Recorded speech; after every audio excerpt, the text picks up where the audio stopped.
সুপ্রভাত বন্ধুরা, সবাই তোমরা কেমন আছো? আশা করছি তোমরা সবাই খুব ভালো আছো এবং সুস্থ আছো। আমিও ভালো আছি। তোমাদের সবার সুস্থতা কামনা করে আমি চৈতালি আমার আরও একটা নতুন ব্লগ শুরু করছি। আজকে হলো শনিবার এবং এখন বাজে সকাল 8টা। তো সকালে উঠে আমি আগে রান্নাঘরে গিয়েছিলাম, তো রান্না চাপিয়ে দিয়েছি। দেখলেই একদিকে হচ্ছে ডাল সেদ্ধ আর একদিকে করছি আমি ডাটার চচ্চড়ি। তো আবার আসলাম, রান্না ওদিকে দুটো হচ্ছে আর এই ফাঁকে বিছানাটাকেও গুছিয়ে নিচ্ছি। মেয়ের যেহেতু স্কুল আছে, তো যার জন্য সকাল সকালই রান্নাটা বসিয়ে দিয়েছি। ওকে একটু ভাত খাইয়েই তো স্কুল পাঠাতে হবে, আর হাজব্যান্ডের স্কুল তো আছেই। যদিও আজকে শনিবার 10টা থেকে স্কুল আছে, একটু হলেও সময় পাবো। তো দেখো বিছানাটা আমি গুছিয়ে নিচ্ছি ফটাফট করে। তো রোজ রোজ রোজ তোমরা হয়তো দেখতে বোর হয়ে যাও আমার বিছানা গোছানো, তবে কি বলো তো, এগুলোই তো সংসারের মানে কাজ থাকে। তো এগুলোই যদি তোমাদের না দেখাই তাহলে আর কি দেখাবো। রোজকার তো এই একই কাজ থাকে সবার সংসারেই, মানে সবার সংসারে এই একই কাজ থাকে। তো কালকেও মেয়েকে স্কুল থেকে আনতে গিয়েছিলাম, তখন জামা কাপড়গুলো ওইভাবেই রেখে দিয়েছি। তো রাত্রেবেলা আবার লাইভও করেছিলাম, তো তখনও জামা কাপড়গুলো পরেছিলাম। তো এইভাবেই সমস্ত কিছু ছিল কিন্তু পরে, তো ওগুলো গোছানোই হয়নি। তো ওগুলো গুছিয়ে এখন আলমারিতে ঢুকিয়ে রাখলাম এবং সোফাটাকেও পরিষ্কার করি। তো বেশিরভাগ বাড়িতে মনে হয় সোফাটা এই জামা কাপড় রাখার জন্যই ইউজ হয়। সোফাটা কোনো সময় পরিষ্কার রাখতে পারি না, জানো তো, বারবার টান টান করে দেওয়ার চেষ্টা করি, ঝেড়ে টেরে পরিষ্কার রাখি, তো তখন দেখব কেউ না কেউ কিছু এনে রেখে দিয়েছে। সেটা আমার বাড়ির ক্ষেত্রে না, সবার বাড়ির ক্ষেত্রেই দেখি সোফাটা মানে আলনার কাজ করে, জিনিস রাখা হয়ে যায় এরকম একটা ব্যাপার হয়। তো দেখো আমি এখন মশলাতে একটু সর্ষে আর পোস্ত বেটে নিচ্ছি, যেহেতু ডাঁটার চচ্চড়ি করছি। তো ডাঁটার চচ্চড়িতে দেবো, যেহেতু অল্প লাগবে, তো সেটা আর মিক্সিতে তো করা সম্ভব নয়। আর সর্ষে আর পোস্ত বাটতে অতটা খাটুনিও হয় না, খুব তাড়াতাড়ি এই দুটো পেস্ট হয়ে যায়। তো এই দুটো বেটে নিয়ে তারপরে চলো ডাঁটার চচ্চড়ির মধ্যে দেবো। ডাঁটাগুলো প্রায় সেদ্ধ হয়েও এসেছে। আর এখন খুঁড়ো ডাঁটার চচ্চড়ি খেতে মানে কাটোয়া ডাঁটার চচ্চড়ি খেতে খুব ভালো লাগে, যদি ডাঁটাগুলো মিষ্টি হয়ে থাকে তাহলেই ভালো লাগবে। তো ডাঁটার মধ্যে আমি একটু কাঁঠালের বীজ দিয়েছি। কাঁঠালের বীজ দিয়ে ডাঁটার চচ্চড়ি খেতে আমার আরও ভালো লাগে। তো তোমাদের কার কার এইরকম করে ডাঁটার চচ্চড়ি খেতে ভালো লাগে অবশ্যই কমেন্ট করে জানাবে। তো একটু মিষ্টি দিয়ে দিলাম, মিষ্টি দিয়ে এখন একটু ঢাকা দিয়ে রাখবো। দেখলাম যে একটু শক্ত রয়েছে, তো যার জন্য তো ভালো করে হয়ে গেলে তারপরে নামিয়ে নেব। তো ডাঁটাটা প্রায় হয়েই গেছে, তো একটু পরে নামিয়ে নেব। আর একদিকে দেখো আমি পেঁয়াজ সম্বরা দিয়ে দিয়েছি, মানে ডালটাকে ফোড়ন দেব, তো যার জন্য টিয়াজগুলো ভালো করে ভেজে নিচ্ছি। ভেজে নিয়ে এখন ডালটাকে আমি সম্বরা দেবো। আর ডালের মধ্যে সবজি দিয়েছিলাম, সেটা তো আমার রোজকার ব্যাপার, দিতেই হয়। তোমরা দেখতে দেখতে নিশ্চয়ই এতদিনে তোমাদের মুখস্থ হয়ে গেছে। তো আমি ডালে সবজি দিই, তবুও মেয়েকে মেখে দিই ভাতের মধ্যে চটকিয়ে, তবু না বুঝতে পেরে যায়, খেতে চায় না। সবজি না খেলে হয় বলো? এমনিতে মাছ খায় না, পনির খায় না, কি অবস্থা বলো তো। দেখো ঘরটার অবস্থা কি করেছে মেয়ে, এইভাবে নোংরা টোংরা করে রেখে তো স্কুল চলে গেল তাড়াহুড়ো করে। আজকে একটু দেরি হয়ে গেছে, তো ওকে স্কুল পাঠিয়ে দিলাম। আজকে 10টা থেকে স্কুল, শনিবার তো। তো আমার রান্নাবাড়িও কমপ্লিট, তো তোমাদেরকে দেখাচ্ছি। দেখো কি রান্নাবাড়ি করলাম আমি। তো এই যে দেখো, এই যে এটা করেছি কাঁচা কলার তরকারি, আলু কাঁচা কলা দিয়ে। আর এই যে ডাঁটার চচ্চড়ি তোমরা দেখলেই। আর এটার মধ্যে সবজি, ডালে সবজি দিয়েছিলাম, সব সবজি। আর এই যে কাঁকরোল ভাজা, আর এই যে ডাল, আর ওই হাইয়েতে রয়েছে ভাত। তো এই রান্নাবাড়ি করে সব টেবিলে রেখে দিয়েছি। তো এখন আমি একটু ভাত খাবো না, মানে ভাত খেতে একদম ইচ্ছে করে না। একটু শশা মুড়ি আম কলা রয়েছে, তো ওগুলো একটু খেয়ে নেব। খেয়ে নিয়ে তারপরে আবার মানে মেয়েকে আবার আনতে যাব 12টার দিকে। তো ফটাফট ওটা খেয়ে এখন ওষুধ খাই। হাজব্যান্ড চান করবে, ওকেও খেতে দিতে হবে। তো এই কাজগুলোই এখন রয়েছে। আর ঘরটাও কি অবস্থা দেখালাম, ওটাকেও এখন পরিষ্কার করব। তো ঠিক আছে, তোমরা দেখতে থাকো। মেয়েকে স্কুল থেকে আনতে গিয়ে একদম ঘেমে অস্থির হয়ে গেলাম। বাপরে গরম, একটা টোটো পেলাম না। এত রৌদ্রুর মধ্যে আসবি না তুই, এত রৌদ্রুর মধ্যে হেঁটে হেঁটে যাওয়া আসা দুটোই করলাম, ওরা একদম হাঁপিয়ে গেছি। তো মেয়েকে একটু হাত ধুয়ে আসো, যাও হ্যান্ড ওয়াশ করে আসো। তো ওকে একটু আম কেটে দিলাম, ও এখন একটু আম খাক, আমি একটু হাওয়া খাই। বাবা এত গরম লেগে গেছে, তারপরে স্নান করবো, তো তারপরে খাওয়া দাওয়া। তারপরে একটু শুয়েছিলাম, কি ঘুম এসেছিল। তো এখন 3টে বাজে, সোয়া 3টে বাজে। আমরা এখন যাচ্ছি বালুরঘাটে। তো দু একটা কাজ আছে, তারপরে একটু দিদির বাড়িতে যাব, গিয়ে মেয়ের চুল কাটাতে হবে। মেন কাজ হলো ওর চুল কাটানো, তো যার জন্যই যাচ্ছি। তো এই দুপুরবেলায় যাচ্ছি, কয়েকটা কাজ সামলে তারপরে বিকেলের দিকে চুলটা কাটাবো, কাটিয়ে তারপরে আস্তে আস্তে রাত হয়ে যাবে বাড়ি।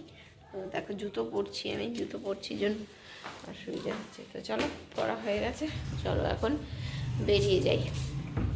চোখে যাচ্ছি কিন্তু রাস্তার মধ্যে ধপাস করে না পড়ে যাই। আর একজন ঘুমাইনি, মোবাইল দেখছিল, আমি ঘুমাই গেছি, ওই যে আমি শুনতে পাইনি যাচ্ছি কি অবস্থা। তো আমরা প্রথমেই আসলাম একটু দিদির বাড়িতে, বাইকে আস্তে আস্তে মেয়ে ঘুমিয়ে গিয়েছিল, কিন্তু বিছানায় যেই শোয়ালাম ও আর ঘুমোলো না, উঠে গেছে। তো ভাগ্নেকে আমার হাজব্যান্ড একটু মানে ইংলিশটা দেখিয়ে দেয়, তো ওটা দেখানোর জন্যই আমরা এসেছিলাম। তো দিদি জামাইবাবু অনেক করে বলেছে যে একটু দেখিয়ে দিতে ইংলিশটা, তো যার জন্য মাঝে মাঝে এসে হাজব্যান্ড একটু ওকে দেখিয়ে দেয়। তো যার জন্যই আমরা আজকে একটু আগেই এসেছিলাম, এসে মানে হাজব্যান্ড একটু পড়ালো, পড়িয়ে টড়িয়ে তো আমরা এখন বেরোবো মেয়েকে চুল কাটার উদ্দেশ্যে। তখন দুপুরবেলা বেরিয়েছিলাম, দুপুরবেলা তো পার্লারে যেতেও ভালো লাগবে না, এত রোদ গরম। তো একটু শুয়ে এখানে রেস্ট করে নিলাম, রেস্ট করে চাটা খাওয়া দাওয়া করলাম, তো এখন বেরোবো। এখন বাজে 6:15, তো আমরা এখন যাব মেয়ের চুল কাটাতে। তো দিদি যাবে, ভাগ্নে যাবে, সবাই মিলে যাব চুল কাটাতে। তো চলো যাই। বিন্নি, বিন্নি মা আসো, আসো।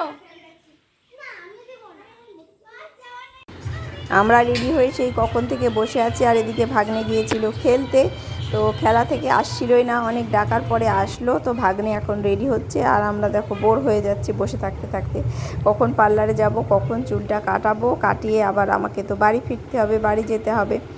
তো হাজব্যান্ড আর জামাইবাবু একটু হাঁটতে গেছে ওরা, তো আমরা কয়েকজনই বেরিয়েছি দেখো।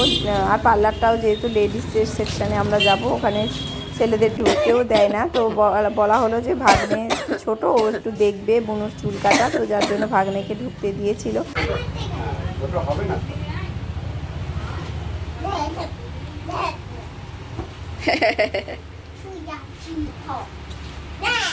বাপরে,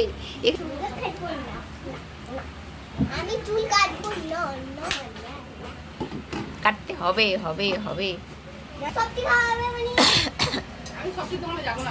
মনি অত দূর যাবে না তো, তাছাড়া তো খাওয়া হতো। ওটাতে বসে না,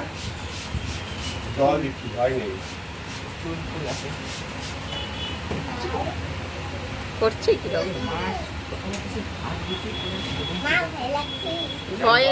ভয়ের কিছু নেই। তুমি তো আঙ্কেলের কাছে কাটো, কত কাটো না।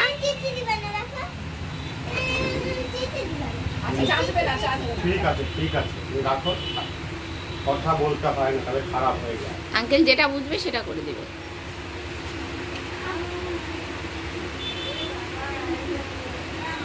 ওরা সাইডে সিটি করে দিত।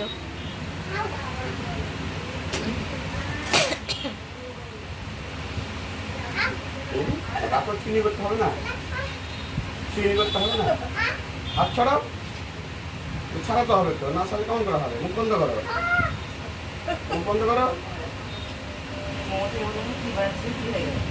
মুখটা বন্ধ করো। কি হয়ে গেল? চিনি করো না তো রাখবেন না, এই যে ঠিক হয়ে যাচ্ছে। বোকা বলবে লোক, এই তো হয়ে গেছে। চিনি না করলে হবে ওটা? একটু লাগে তাই বলে কাটতে হয় নাকি?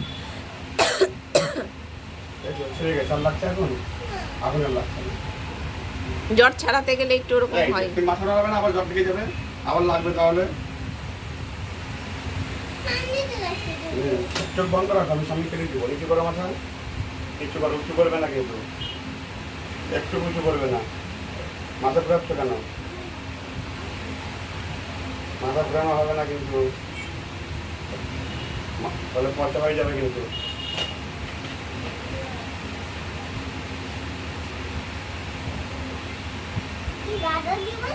হ্যাঁ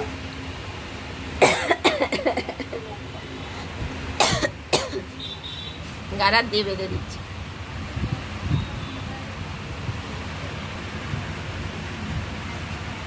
নড়াবে না, মাথা নড়াবে না।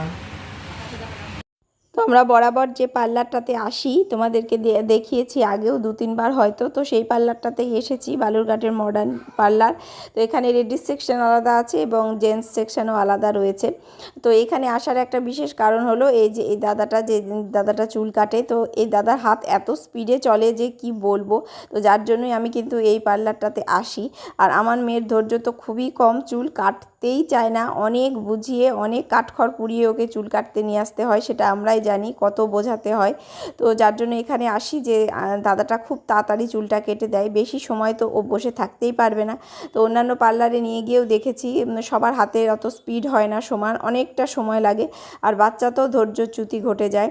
আর ট্রিমার তো চালাতেই দেয় না আমার মেয়ে, কিছুতেই ট্রিমার চালাতে দেবে না। তো দেখো ভাবছিলাম কি কাট করাবো, বললাম যে চুলগুলো একটু ছোট ছোট করে কেটে দিতে। তো বললো যে চুলগুলো যদি একদম ছোট করে কেটে দিতে যাই তাহলে করতে হবে এক মাশরুম কাট, না হলে বয়েস কাট। তো আমার মেয়ে বয়েস কাট কিছুতেই করবে না। তো লাস্ট অবধি কি বললাম, তাহলে ওই আগে যে কাটটা ছিল বারবি কাট, তো সেই বারবি কাটটাই করে দিতে বললাম। তো বললো বারবি কাট করলে কিন্তু খুব বেশি চুল কাটা যাবে না। তো আর কি করা যাবে, যেটা দেখতে ভালো লাগবে। বারবি কাটটা করলে না একটু মেয়ে মেয়ে লাগে দেখতে, আর বয়েস কাটটা করলে তো অতটাও দেখতে চুলগুলো ছোট হয়ে যায়, তো দেখতে আমার ভালো লাগে না। বারবি কাটেই ওর মুখটা বেশি ভালো লাগে, তো যার জন্য বারবি কাটটাই আবার করিয়ে নিচ্ছি। আর এত তাড়াতাড়ি মেয়ের চুল বাড়ে, তো যার জন্যই বলেছিলাম একটু ছোট করে দিতে, কিন্তু কিছু আর করার নেই। তো যাই হোক, দেখো মেয়ের মোটামুটি চুলটা কাটা হয়ে গেছে। তো আমরা এখন পার্লার থেকে বেরিয়ে গেছি, দিদিরাও দিদিদের মতো চলে গেছে, তো আমরাও চলে এসেছি অন্যদিকে। এসেছি মেয়ের বার্থডের জন্য, মানে কেক অর্ডার দিতে, সামনেই মেয়ের বার্থডে আসছে। তো আমরা যার জন্য কেক নিয়ে, মানে কেক কীরকম নেবে, তো মেয়েকে নিয়েই এসেছি। ও ডোরেমন কেক পছন্দ করছে, ও ডোরেমন কেক নেবে এবার বলছে। তো যার জন্য আমরা এই বেকারিটাতে এসেছি। দিদির বার্থডে ভিডিও তোমাদেরকে দিয়েছি, তো দিদির বার্থডের কেকটা এখান থেকেই নেওয়া হয়েছিল, এবং দিদির মানে কেকটা এত ভালো ছিল যে কি বলবো। তো আমরাও সেরকম একটা ফ্রেশ ক্রিমের কেক এখানটা এসে অর্ডার দিয়ে চলে গেলাম। এটা হলো Shrikrishna bakery, Balurghat state bus স্ট্যান্ডের ওখানে দোকানটা। তো দিয়ে গেলাম অর্ডার, তো দেখা যাক কেমন কেক হয়। তো দিয়ে সোজাসুজি বাড়ি চলে এসেছি। বাড়ি এসে দেখো কত কাজ পড়ে রয়েছে।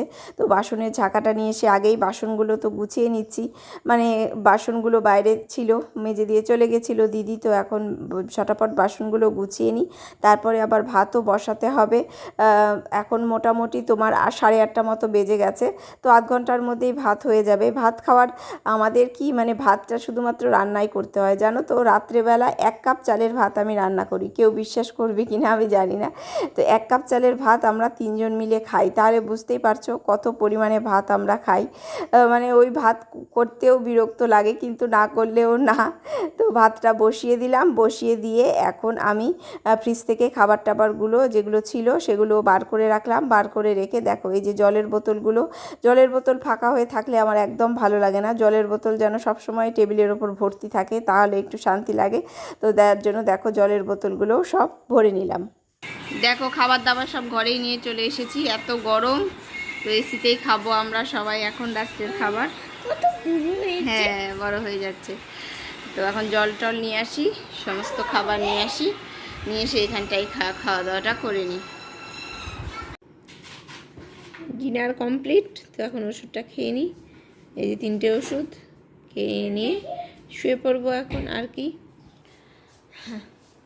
তো এখন রাত 10টা বাজে, ঘুমও পাচ্ছে। আজকে দুপুরবেলা শুয়েছি, তখনই তো জোর করে উঠে আবার চলে গেলাম।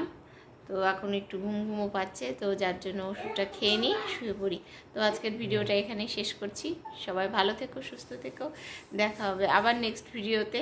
তো নেক্সট ভিডিওতে ভালো করে দেখাবো তোমাদের মেয়ের চুলটা কেমন লাগছে। তো আজকে আর ভালো লাগছে না, তো আজকে এখানেই শেষ করছি, টাটা।